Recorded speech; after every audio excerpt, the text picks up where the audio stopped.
Guys, Dodong Ed is back guys. So guys, nandito na naman tayo uli sa ating short vlog. Guys, ang daming nagtatanong sa akin magkano ba presyuhan ng titirhan dito sa Canada ngayon.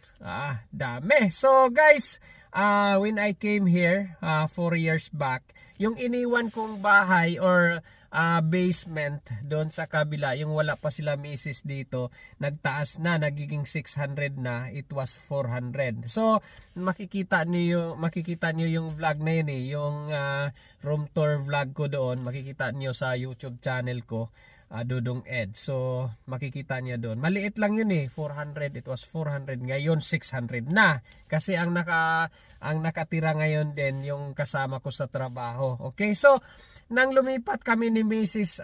Nang lumipat ako dito sa bahay na to, 2 bedroom hall, 1-2, pero lately